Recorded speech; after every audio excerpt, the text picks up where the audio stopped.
So can I start by echoing Bob Doris in giving my thanks for what I think has been an excellent debate, very full of consensus. I'm grateful in particular for the tone set by the by the Minister at the very top of the debate, particularly in her speech when she sought to heap praise across party lines, both on the newly appointed Minister for Loneliness in Westminster, Tracy Crouch, but of course in the late, great Jo Cox, whose work, as Mark Griffin reminds us, continues to this day in much of what we have discussed this afternoon.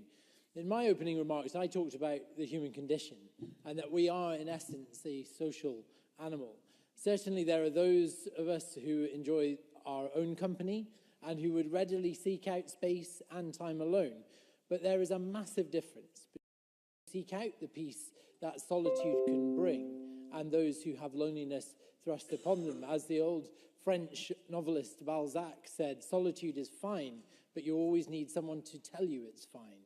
Indeed, it is possible to exist amongst a sea of people and yet still feel totally and hopelessly alone.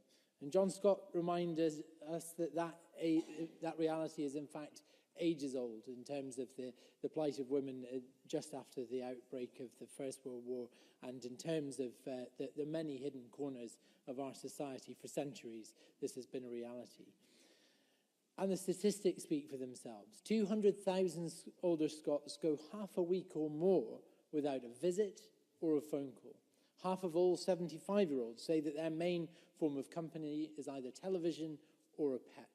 And in any given year, and this speaks to the ageless quality of loneliness, there are 15,000 children in the care of this state who grapple with attachment disorder, trauma and loss, only to have that isolation worsen still further when the day comes around where they have to leave their placement and take up their first tenancy.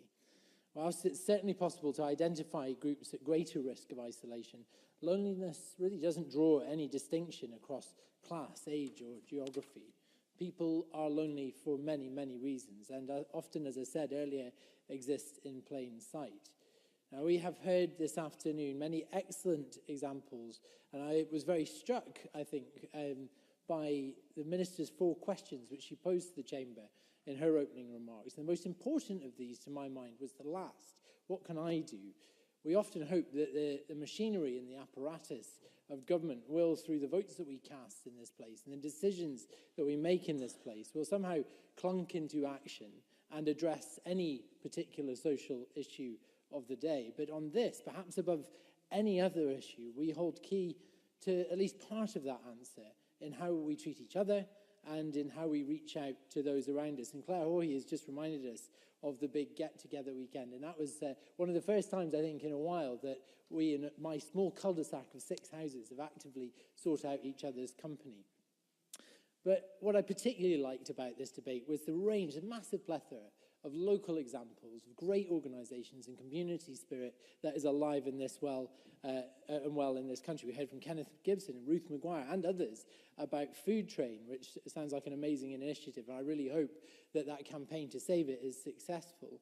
I particularly like to associate myself and these benches with the call from Annie Wells for a national day around this issue. I think it's something that we need to keep fixated on and reminding ourselves each and every year.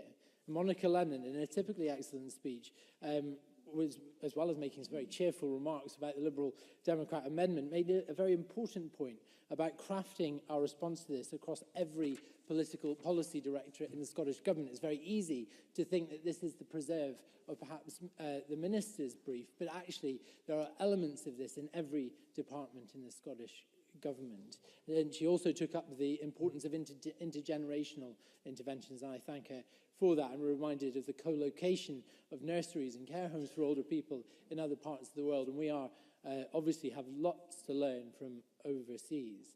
Now, I always enjoy contributions of Jeremy Balfour, particularly when he evokes the great Simon and Garfunkel, but he, I think, delivered a very eloquent speech and also talked about the strain on local GP practices and prescribing when he referenced the fact that a third of prescriptions wouldn't be necessary if we could combat the isolation that had brought people there in the first place. And Graham Day built on this by making important points about how GPs and other primary care professionals represent the first line in identification of those who are lonely in our society, because people don't always come forward to that end. It's a point that Sandra White made, I think, very importantly, that there is a stigma associated with this. We've cracked in a number of ways around getting people to understand and talk about mental health, but it feels like with loneliness we're just a little step behind there, because there's something associated, there's baggage associated by sort of coming forward and saying that you are lonely or isolated. And Gail Ross made an excellent speech. I want to put on record my gratitude for her bravery over Christmas in talking openly in the national press about her own mental health. And she reminded that there are those champions individually working for the rights and interests of people who are isolated in our community.